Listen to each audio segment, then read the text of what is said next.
رمضان رمضان رمضان يا حبيب رمضان رمضان ليتك دوما قريب.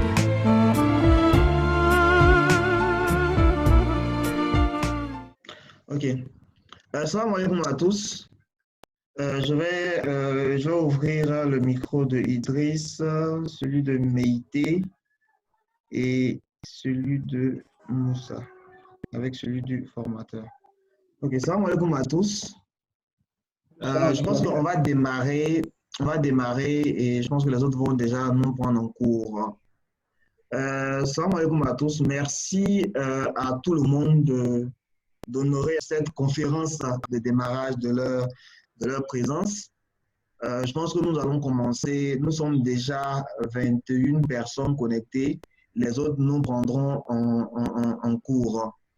Alors, nous avons décidé, en dépit de la crise du coronavirus qui contraint, on va dire, tout le monde à des règles, à de nouvelles règles et de nouvelles pratiques socio-professionnelles, nous avons décidé de continuer notre chaîne de solidarité que les membres fondateurs de Action pour Ramadan ont entamé depuis 5 ans déjà.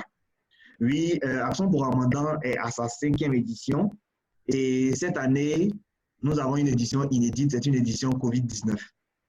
Voilà, le mot est lâché, Covid-19. C'est ce mot-là qui entraîne la crainte, qui entraîne beaucoup de questionnements, parce que ce mot aura réussi à faire fermer la Kaaba et à fermer beaucoup de mosquées. Et surtout, ce mot aura réussi à confiner plus de la moitié de la population de la Terre chez eux à la maison. Donc, pour commencer, ce que nous allons dire, c'est qu'il faut un nouveau mode de vie. Et nous sommes dans un mois sacré, un mois de Ramadan, un mois de pénitence où justement, il va falloir que nous puissions revoir notre mode de vie. Voilà, nos différentes habitudes et revoir aussi notre mode de vie pour que ce mode de vie-là puisse correspondre, comme on l'a dit, en tout point à l'idéal divin. Donc, comment allons-nous vivre notre mois de Ramadan avec cette crise sanitaire? C'est toute la question que nous posons et c'est tout le sens de cet échange que nous voulons faire aujourd'hui avec notre conférencier, le frère Bakare Mustafa. Donc, sans plus tarder, j'aimerais, avant de continuer, vous présenter le programme que nous allons dérouler aujourd'hui, qui permettra à notre frère Bakare Mustafa de vous entretenir. Donc, dans un premier temps, nous allons donner la parole au directeur de projet, notre ami Idriss Gomo, pour la lecture d'ouverture, ainsi que le mot d'ouverture, l'allocution d'ouverture du directeur de projet 2022 Ramadan. Et après le mot d'ouverture du directeur de projet, nous allons avoir droit effectivement à la conférence. Voilà, nous allons avoir droit à la conférence. Donc, après la conférence qui va durer 45 minutes, nous allons ouvrir les échanges entre toutes les personnes connectées et notre conférencier. Et c'est après cela que nous aurons un mot de clôture suivi de la voix de fin. Donc, c'est vraiment ce qui va nous permettre de pouvoir passer cet après-midi ensemble. Et donc, comme nous ne sommes pas en présentiel, nous faisons une réunion en ligne. Donc, il est important de rappeler quelques règles. La conférence est censée durer 1h30 minutes, donc 45 minutes pour la conférence à proprement parler du conférencier et 30 minutes de questions. Voilà. En plus de cela, vous n'avez pas besoin en fait, de notifier votre présence lorsque vous êtes connecté, parce que dès que vous êtes connecté, les modérateurs vous voient déjà, ils vous aperçoivent déjà. Lorsque vous n'intervenez pas et que les modérateurs n'ont pas pu couper votre micro, veuillez mettre en fait votre micro sous silence. Vous coupez le micro avec l'icône correspondant au micro qui est en bas.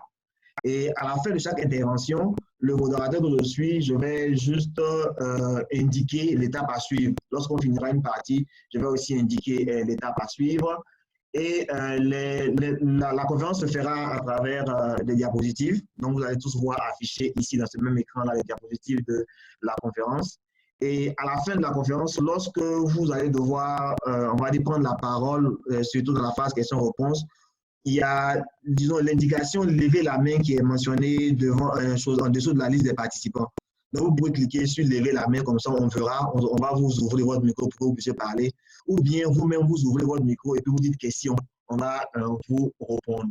Donc, c'était ces quelques règles-là, c'est ces règles-là que j'avais bien voulu rappeler pour que déjà notre conférence puisse se passer en de très bons termes. Donc, sans plus tarder, nous sommes à la phase des droits d'ouverture.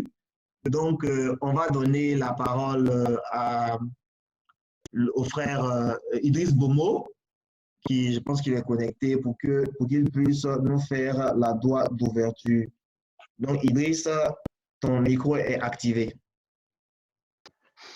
أعوذ بالله من الشيطان الرجيم بسم الله الرحمن الرحيم والتين وزيتون وطور سينين وهذا البلد الآمين لقد خلقنا الإنسان في أحسن تقويم ثم رددناه أسفل سافلين إلا الذين آمنوا وعملوا الصالحات فلهم أجر غير ممنون ومن يكذبك بعد بدين أليس له بها كم من حاكمين. Bienvenue à notre première, pour ne pas dire notre seconde activité de Action pour Ramadan 2020. Je suis l'ami Abdou Idriss Bomo, comme le frère Demba vous l'a dit, directeur de ce projet.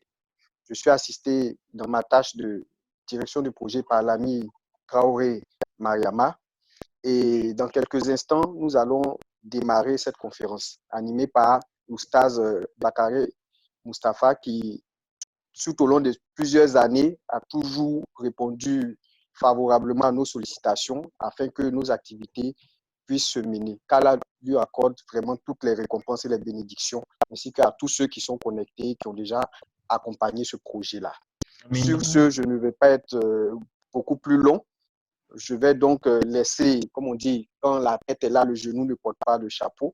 Je vais donc m'éclipser afin que qui de droit puisse nous emmener, nous accompagner plutôt à faire un pas de plus vers notre religion.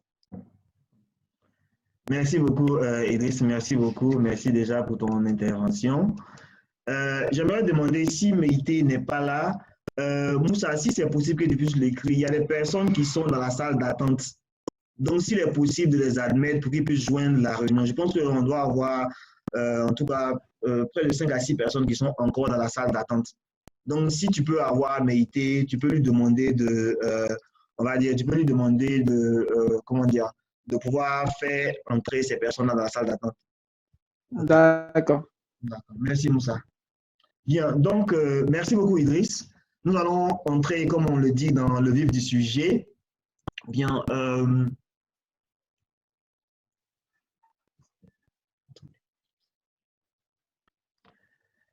je vais assez rapidement faire, on va dire, la présentation de notre conférencier pour qu'au moins vous puissiez déjà tous vous familiariser à celui qui va vous entretenir pendant ces 1h30. Bien, notre conférencier se nomme Bakare Mustafa Mohamed. Il est ingénieur de la prestigieuse école INPHB de Yamoussoukro. Il est aujourd'hui directeur général de EasyTech, qui est un groupe d'intégrateurs de solutions industrielles et technologiques. C'est un amoureux de la langue arabe qu'il enseigne à travers sa structure ICRA. Il est aussi auteur et il a publié ce bouquin-là qui permet de pouvoir lire et apprendre, comprendre et parler la langue arabe. Il faut dire que pour tous ceux qui suivent les actions de l'Action pour Ramadan depuis ces dernières années, Mustapha n'est plus à présenter. Nous avons l'habitude de solliciter, il a l'habitude de répondre comme il le fait déjà aujourd'hui. Donc, vraiment, sans plus tarder, je vais laisser la parole à notre conférencier.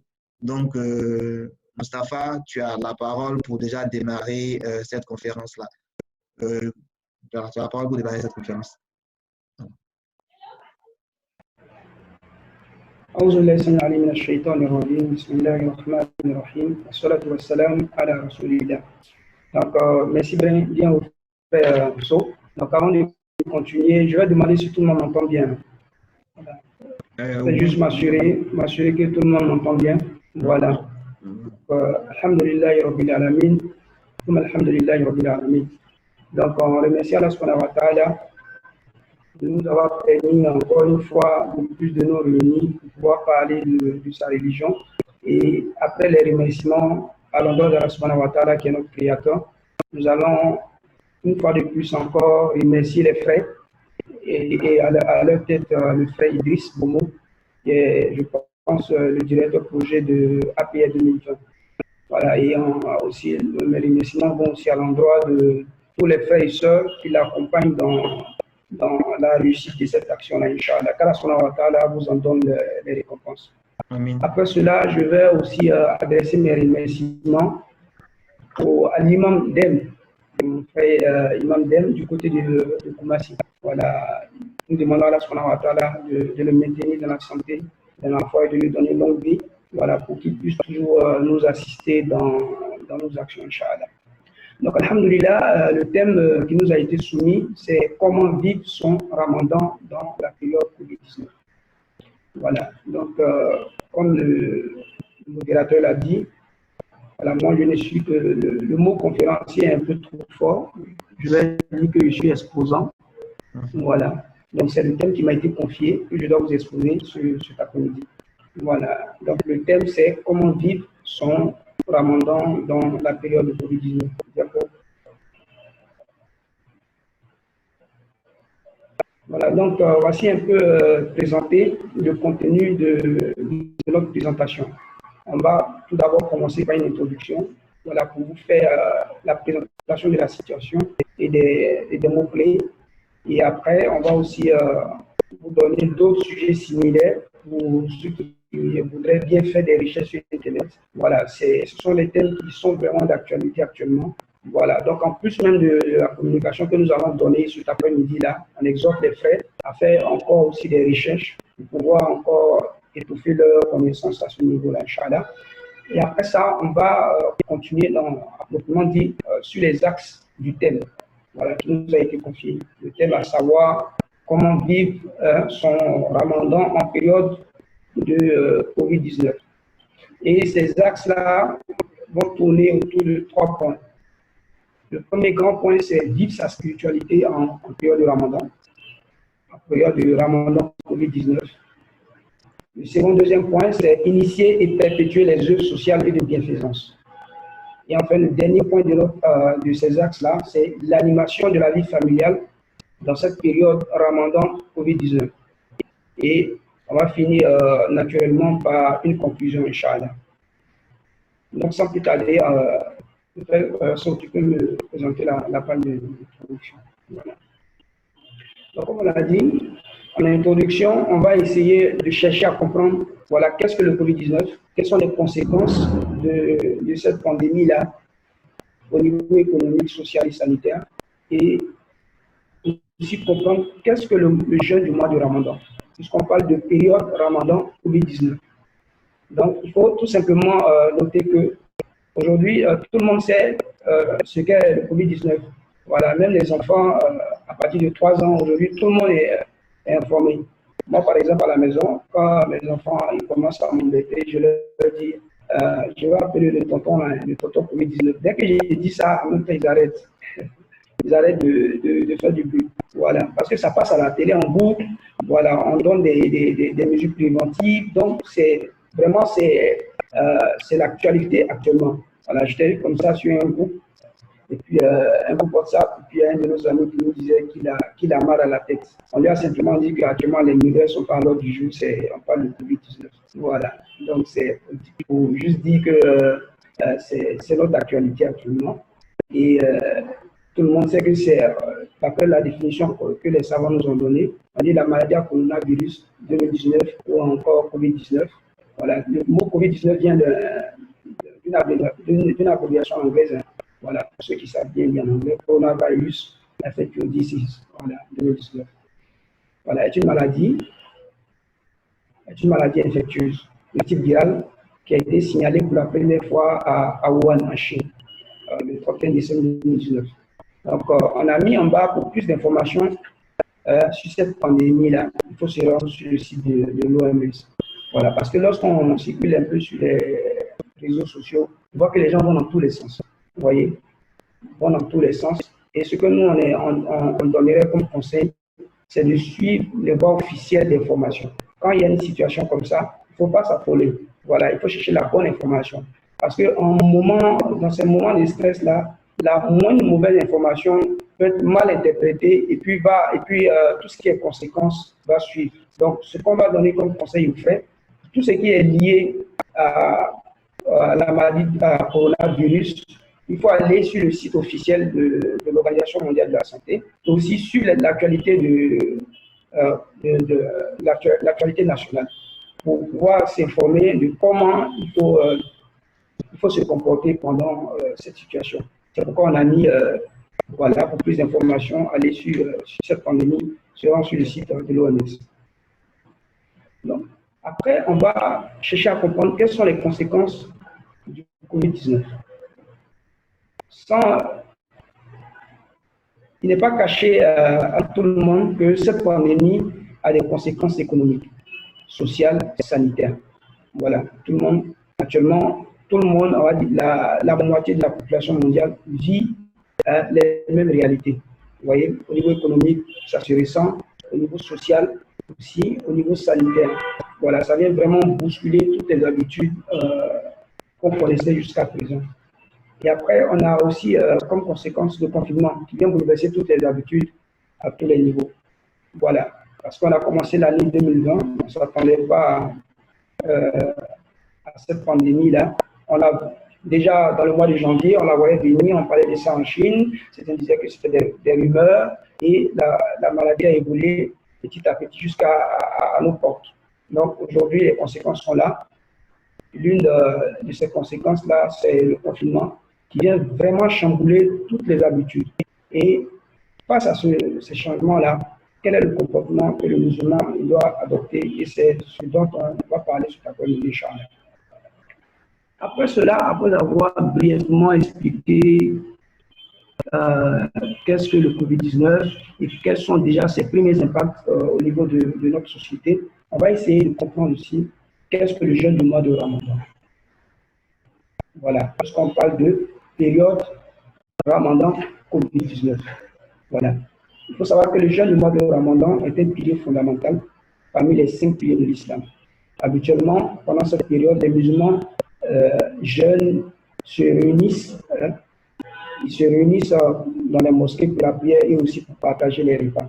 Donc ici, on a ce pilier-là qui est les 5 piliers fondamentaux de la religion islamique. Vous allez voir que pendant cette période, les gens vont à la mosquée, on appelle ça la fraternité aussi, le repas de rupture, le repas de 4 heures du matin, voilà tout ça. Donc on va se poser la question maintenant, comment le Covid-19 va influencer maintenant ce mois de Ramadan?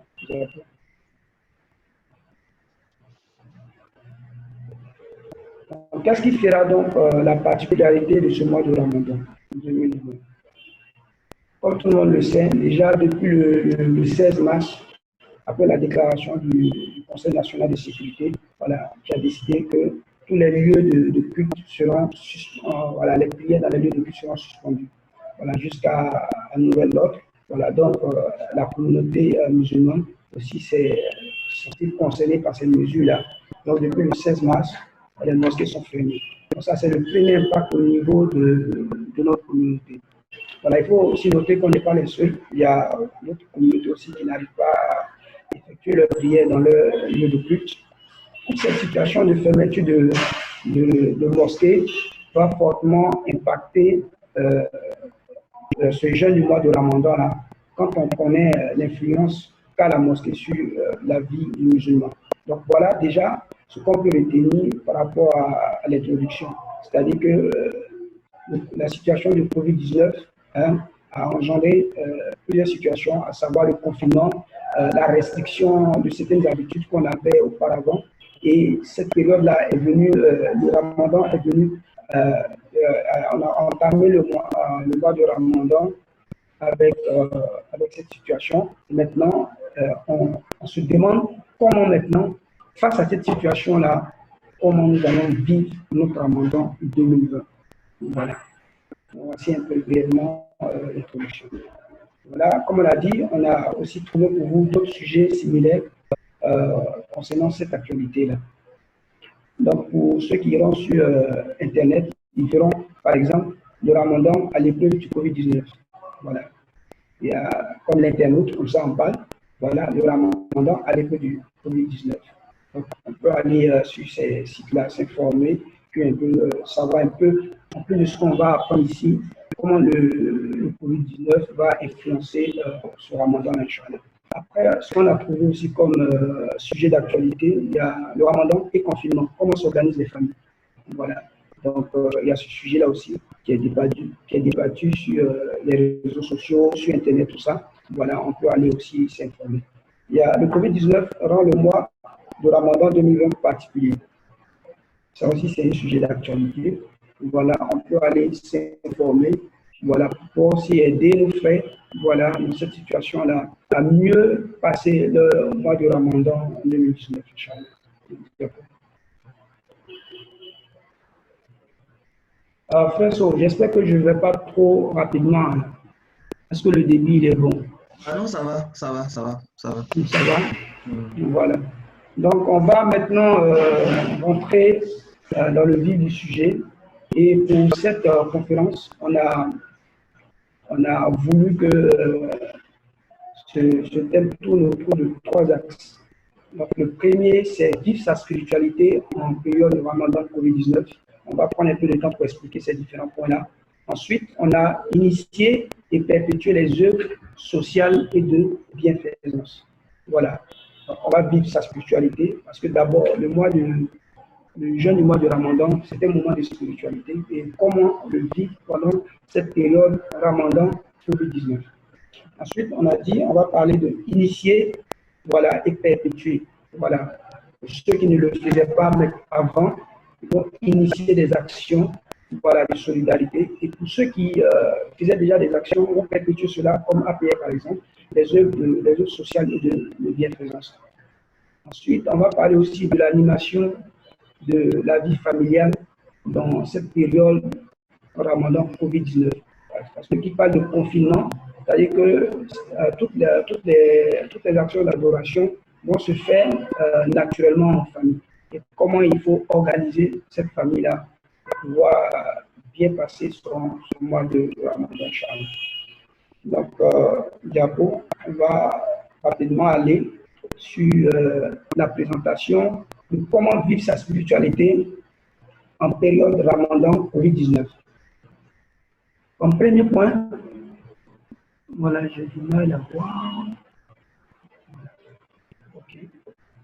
Comme premier point, on a dit accroître ses connaissances de ce pilier-là, qui est le jeûne du mois de Ramadan.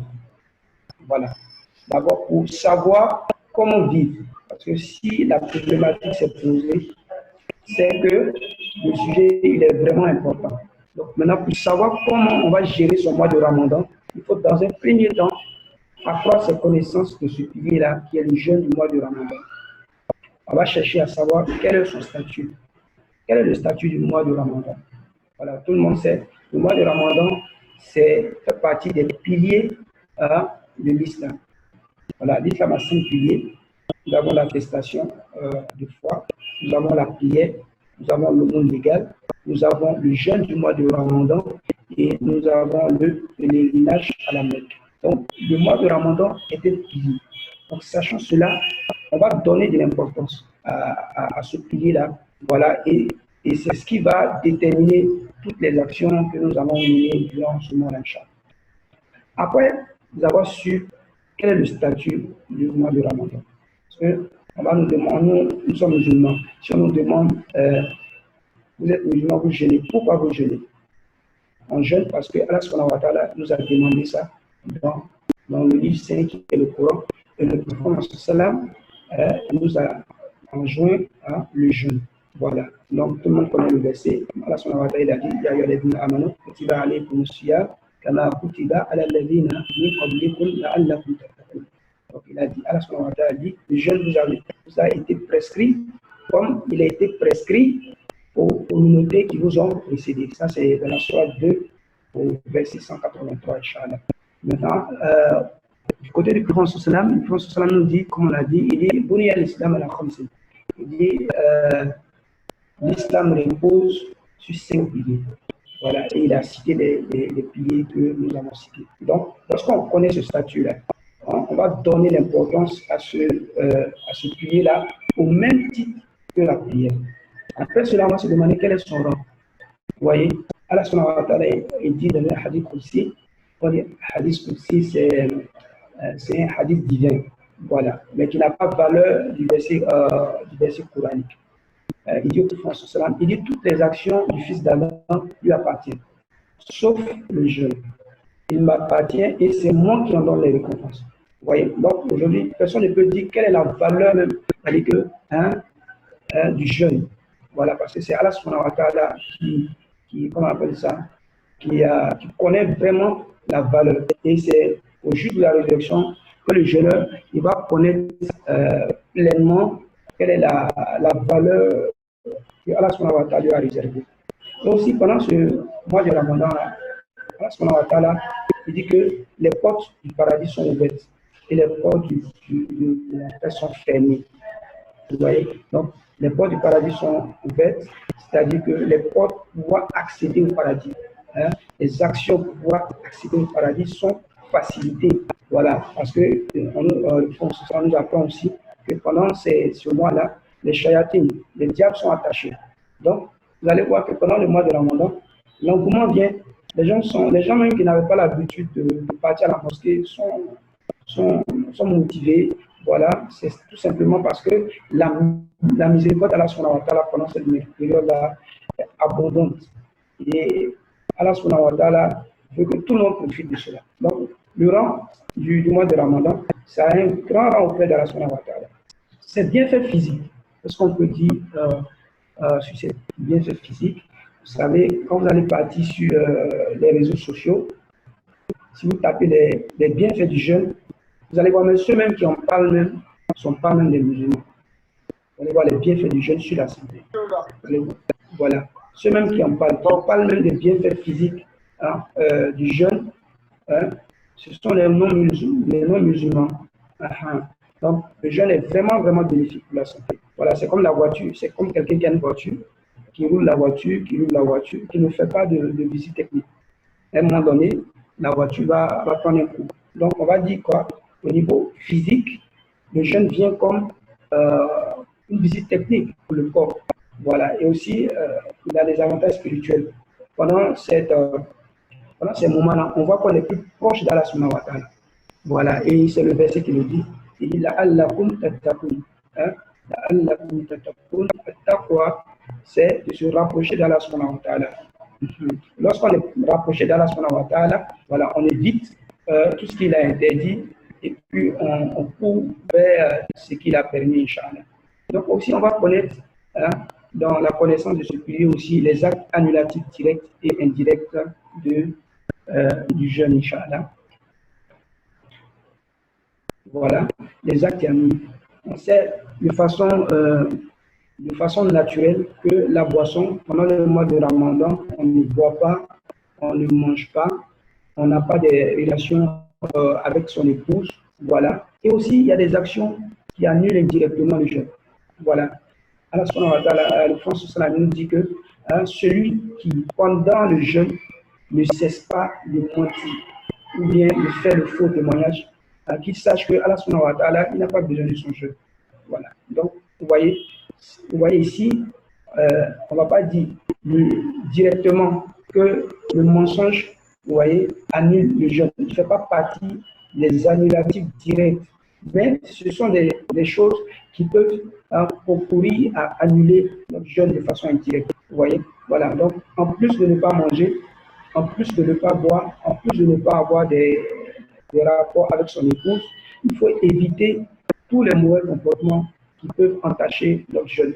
Parce que c'est un mois où on cherche à se rapprocher d'Allah subhanahu wa ta'ala et qui veut se rapprocher d'Allah subhanahu wa ta'ala ne va pas avec des saletés, ne va pas avec des mauvais comportements.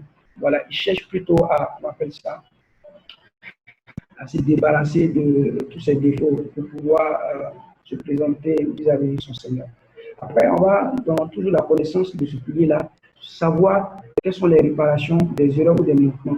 Par exemple, si j'ai fait ceci pendant le mois de Ramadan, comment il faut que je me rattrape. Par exemple, pour les femmes, lorsqu'elles sont menstruées, voilà, qu'elles n'arrivent pas à jeûner, comment il faut rattraper les jeûnes des jours manqués. Et voilà, il y a certaines situations qui vont se présenter. Tout ça, il faut chercher, approcher les ustads, poser des questions pour pouvoir mieux accroître ses connaissances de ce pilier-là. Et une fois qu'on sait ça, vous allez voir que on va donner de l'importance et c'est ce qui va guider les actions qui vont suivre, Inch'Allah. Après cela, il faut lire comment vivre sa spiritualité. Lire et apprendre à lire le Coran, car très méritoire pendant ce mois de Ramadan. Voilà. Donc, le mois de Ramadan et le Coran sont étroitement liés. Vous voyez, ils sont étroitement liés parce que c'est dans le mois de Ramadan que le Coran a été descendu. Comme Allah nous l'a dit dans le Coran. Vous voyez, donc celui qui s'adonne à la lecture du Coran va avoir beaucoup plus de mérite. Parce que comme les savants nous disent, le mois de Ramadan, c'est le mois de l'anniversaire du Coran. Vous voyez, dans ce mois de Coran, de ce mois de Ramadan, vous allez voir tout de même ceux qui ont mémorisé le Coran, c'est leur moment de révision. Voilà, en plus ils révisent et puis c'est un moment aussi où ils multiplient les bénédictions, Inch'Allah. Donc, comme on a dit, pour apprendre à lire le Coran. Vous allez voir, chaque année, on se dit, ce mois de Ramadan, là, il faut que je m'arrange à lire le Coran. Et puis, on est comme ça, le mois de Ramadan passe, on n'a pas évolué, et encore, on va dire, 2021, je vais, voilà. Et comme ça, on est dans cet engrenage-là, et voilà, des années passent, on est au même stade, on n'évolue pas. Il faut changer ce comportement-là.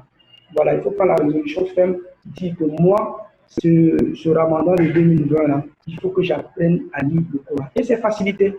Vous allez voir, mais pendant le mois de Ramadan, la concentration est plus. Voilà. Parce que la nourriture, là, souvent, tu manges, tu es lourd. Voilà. Donc, le temps de nourriture nous prend beaucoup de temps. Et si on le consacre à la recherche de la science, Inch'Allah, je pense que ça va vraiment profiter. Après cela, il faut profiter pour corriger certains défauts du comportement pendant ce mois de Ramadan. Vous allez voir quelqu'un, il y a des gens qui n'arrivent pas à dire la vérité. Vous voyez? Voilà. Donc, il faut utiliser ce mois-là pour dire, moi, je vais diminuer, ça veut dire quoi? Mon mensonge. Voilà, parce que le mensonge peut indirectement invalider mon jeûne. Voilà. Aussi, il y a l'avarice. Il y a des gens qui sont avares. Vous allez voir dans les 5 piliers, à la semaine, vous allez prendre la prière. L'attestation de foi, c'est dans la bouche. C'est une formule qu'on prononce. Après cela, vous avez la prière. La prière, c'est une adoration corporelle. C'est le corps qui fait cela. Vous voyez?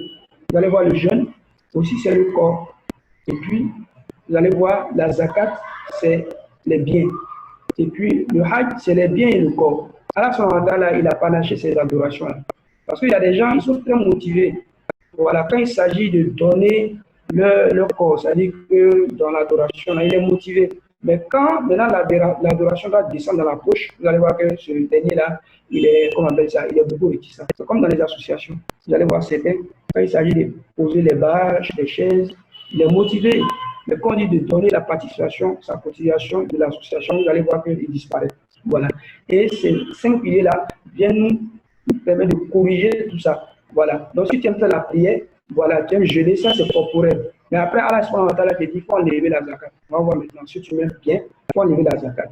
Là, tu enlèves ça, comment on appelle ça, de ton bien.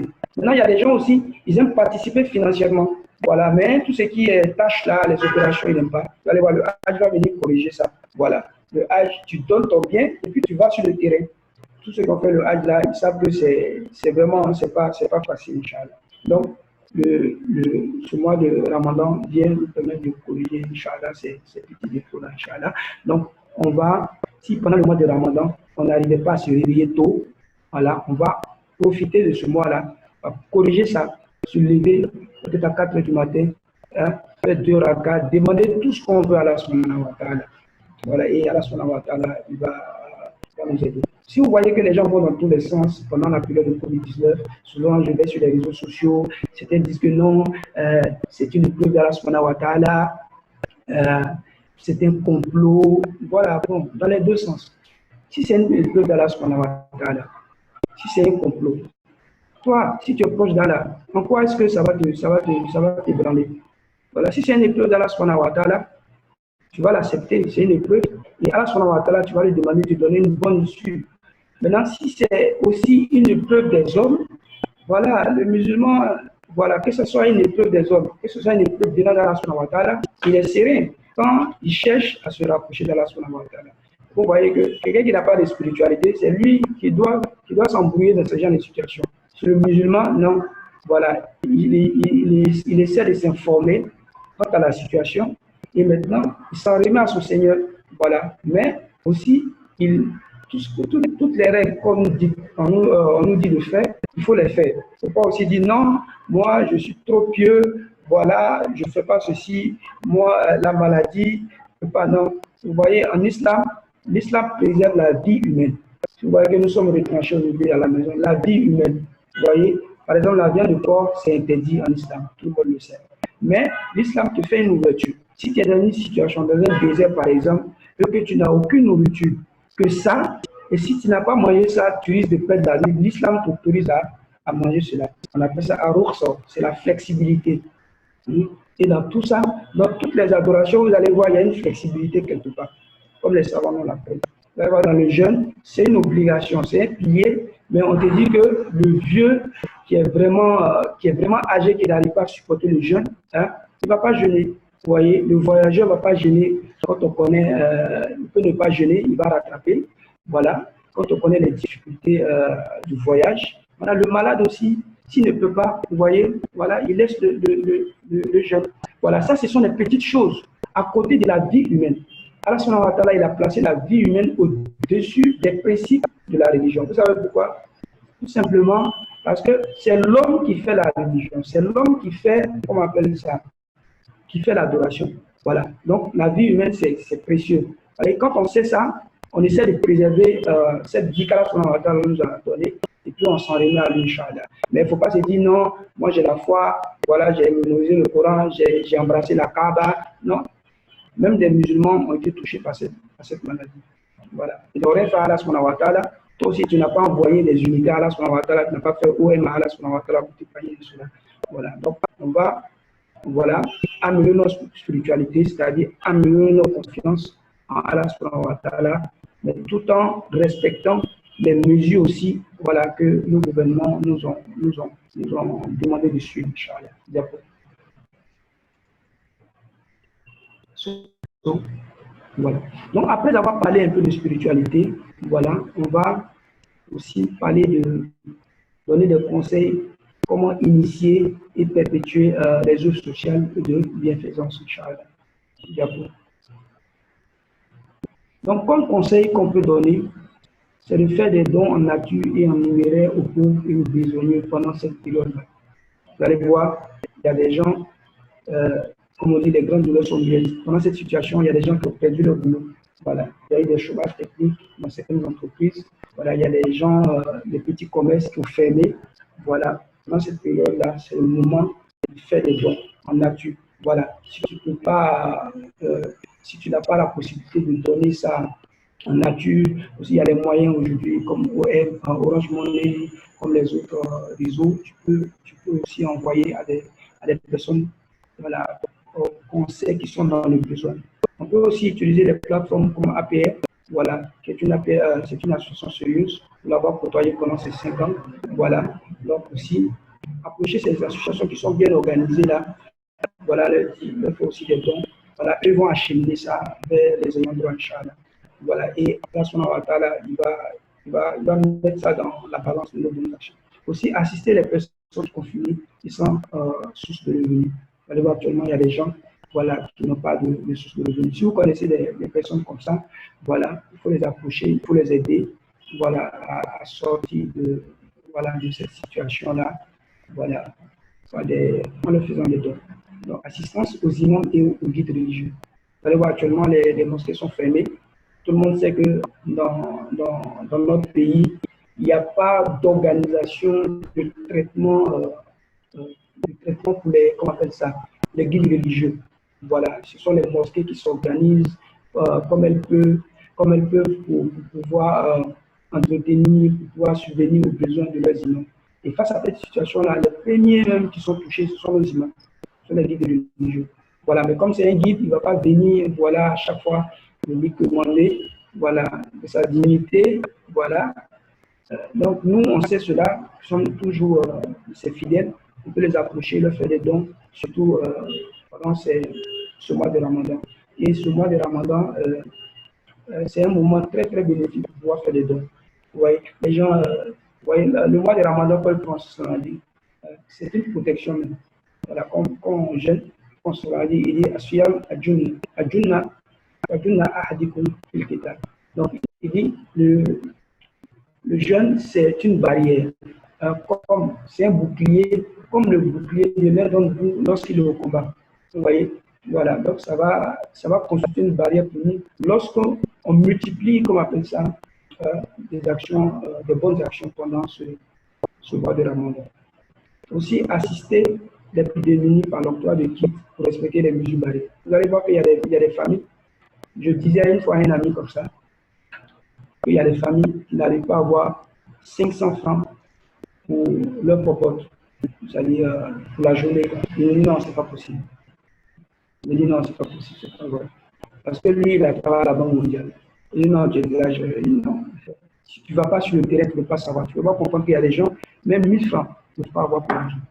Et vous allez voir, on parle des cache-nez, on parle de gel hydroélectrique. Il y a des familles, entre acheter le riz et puis acheter, comment on appelle ça, les gels hydroalcooliques, là, le calcul est vite fait, quoi. Vous voyez, voilà, il a 500, il ne va pas mettre ça dans cache-nez.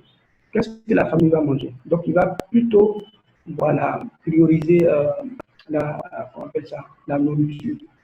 Donc, si on connaît, comment on appelle ça, ces familles-là, on peut leur donner des kits, pour aussi leur permettre de respecter les barrières. Voilà, parce que souvent, on voit des personnes comme ça en ville, qui n'ont pas de cache-nez. Il y a certains qui ne veulent pas porter, mais il y a certains aussi qui n'ont pas les moyens. On n'a pas les moyens de se les offrir. Donc aussi, on peut aussi mener des actions dans ce sens-là, Inch'Allah. Et tout ça, comment on appelle ça? Ça concourt à poser de bonnes actions pendant ce mois de Ramadan. Et aussi, je veux souligner aussi, pendant ce mois de Ramadan, on peut faire de bonnes actions même aux non-musulmans. Voilà. Il ne faut pas dire non, je vais faire des actions seulement aux musulmans. Non, les non-musulmans aussi sont concernés par la situation. Donc, si on connaît des non-musulmans aussi, voilà, on peut aussi faire des gestes. Voilà. Donc, parce que nous, nous les musulmans, on a cette obligation de donner le bon exemple. Vous allez voir, aujourd'hui, nous, on est musulmans, alhamdoulilah, on a il y a certains même qui sont rassurés, ils ont déjà leur petit parcelle de terreau au paradis, voilà, donc ils s'en tiennent à ça. Non? Voilà. Le prophète sallam est venu pour ceux qui l'ont suivi, pour ceux qui n'ont pas suivi. Voilà. Parce que quand le prophète sallam est venu, donc il y a ceux qui ont répondu à son appel, comme nous aujourd'hui, musulmans, et puis il y a ceux qui n'ont pas répondu à son appel. Voilà. Mais tout cela, on fait partie de la Oumma du prophète sallam. Donc nous qui sommes encore là, musulmans, nous, on a le droit aussi de les assister aussi lorsqu'ils sont dans le besoin. Et ça va leur donner une bonne image de la religion, voilà, de la religion islamique. Et si Allah nous permet que quelqu'un rentre, on appelle ça dans la religion islamique, c'est un grand bien. C'est un grand bien pour nous et surtout aussi pendant ce mois de Ramadan. Inch'Allah, on facilite ces actions-là, Inch'Allah. Donc voici un peu ce qu'on pouvait dire. C'est de faire beaucoup de dons. Les dons ne s'arrêtent pas avec le confinement. Comme certains disaient, les mosquées sont fermées, mais les poches ne sont pas fermées. Voilà. Les comptes bancaires ne sont pas fermés. Voilà. Les comptes Orange Money ne sont pas fermés. Voilà. Il faut faire des dons. Il faut être bienfaisant. Comme le prophète, on dit qu'il était bienfaisant, mais plus encore pendant le mois de Ramadan. Et si on veut ressembler au prophète, c'est une occasion pour nous de pouvoir, Inch'Allah, faire ces dons, Inch'Allah. Donc, il y a tout. Voilà. Maintenant, on va terminer dans nos axes par l'animation de la vie familiale dans cette période ramadan Covid-19. Donc, le conseil qu'on donne déjà ici, c'est la solidarité, l'entraide, l'indulgence. Voilà, à la maison. Actuellement, la majorité des familles sont à la maison. Il faut qu'on soit solidaire. Voilà. Il ne faut pas, par exemple, si on est des frères, on partage un même local, il ne faut pas laisser la charge à une seule personne. Voilà, il faut aussi s'entraider. Voilà, aussi être indulgent. Hein? Vous voyez, vous allez voir qu'à la maison, tout le monde à la maison, les enfants ne vont pas à l'école. Voilà, donc c'est sûr que la facture d'électricité va augmenter, la facture d'eau va augmenter. Voilà, donc on va beaucoup manger. Voilà, madame n'a pas l'habitude de nous voir à la maison. Voilà, et comme ça, tout le temps, voilà, nous aussi, on n'était pas tout le temps là pour voir les tracasseries de nos enfants. Il faut être beaucoup indulgent, patient face au changement d'habitude qui va engendrer cette situation-là qu'on n'a jamais connue. Voilà, pour tous ceux qui sont peut-être de notre génération, nous, on n'a jamais vécu un ramadan où on ne peut pas sortir pour aller à la prière. Donc, c'est de comprendre, voilà, c'est de s'entraider, c'est de comprendre la situation et beaucoup s'entraider. Après ça, il faut privilégier, comme on a dit, la communication et l'écoute dans nos rapports familiaux. Voilà, il faut beaucoup échanger sur la situation. Voilà, la situation du Covid-19. Voilà, souvent, lorsqu'on fait passer ces barrières, ces mesures barrières, il faut les expliquer aux membres de sa famille. S'il y a certains qui sont encore réticents, il y a des gens qui vont dire non, bon, moi je ne crois pas à cette histoire-là. Si on a des moyens, voilà, c'est de leur expliquer cela, il faut le faire. Et puis, pour les sensibiliser aux mesures préventives. Voilà. Bon. Après ça, ce qu'on a trouvé comme animation de la vie familiale, le chef de famille doit subvenir selon sa capacité aux besoins de la famille. Voilà. Un homme, il doit faire face aux besoins de sa famille. Il ne faut pas profiter de cette situation pour dire que non, comme je ne travaille pas, comme mon magasin est fermé, voilà, il faut, voilà. Tout ça, ça envoie des tensions dans la famille. Oui, parce que, par exemple, votre épouse ne va pas comprendre. Voilà. C'est vrai que la situation est là, voilà. Elle ne va pas comprendre que, bon, on est là, on n'arrive pas, voilà. Donc, l'homme, il doit se battre. Voilà, il doit dire, ah, je ne veux pas que je m'asseye comme ça. Il faut trouver des moyens, des astuces. Voilà, par exemple, quelqu'un qui vendait dans un shop, avait l'occasion de vendre, comment on appelle ça, des cache-nez, par exemple, changer d'activité pour pouvoir, par exemple, subvenir aux besoins de sa famille. Voilà. Après ça, s'organiser autour de l'animation des actes d'adoration. Puis en groupe en famille, la lecture aussi de le Sahou. Voilà. Donc, on va faire les prières à la maison. Le chef de famille peut organiser cela. Voilà. Déjà, on n'arrive pas à faire les prières obligatoires à la mosquée. Il faut organiser ça à la maison.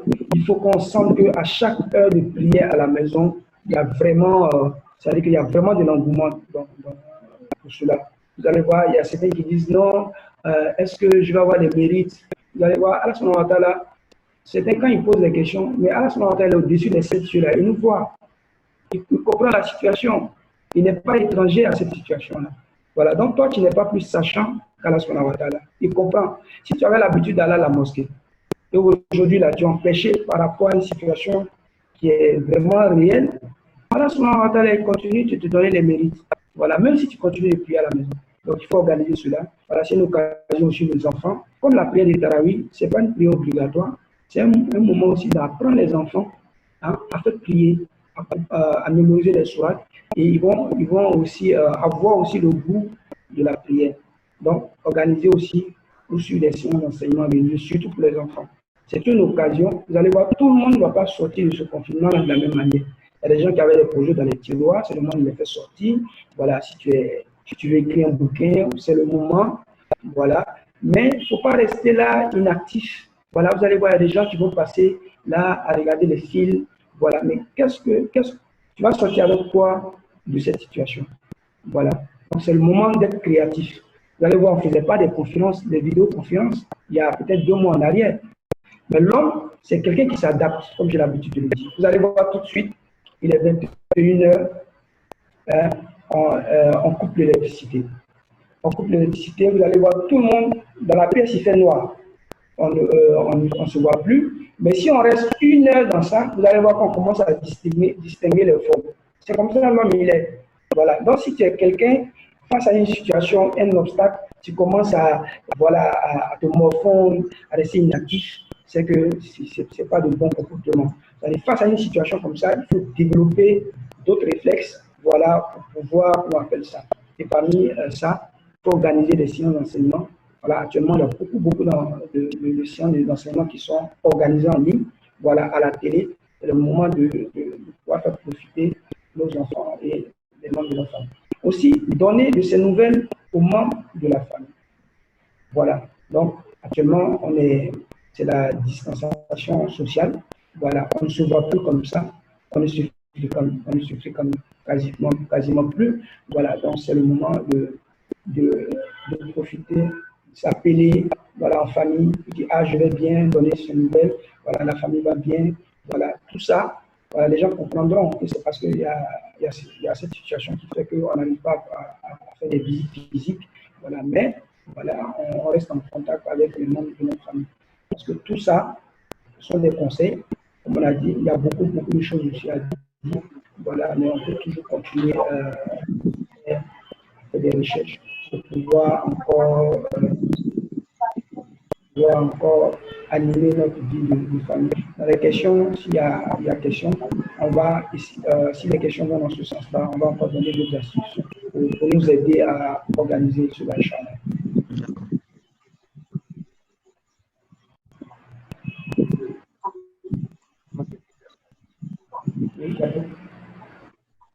Voilà, nous voilà à la conclusion de notre conférence. J'espère que j'ai été dans le temps. Oui, pour le moment, oui. Voilà, que je n'ai pas vraiment été rapide. Moi, mon chrono, j'ai noté 17h30.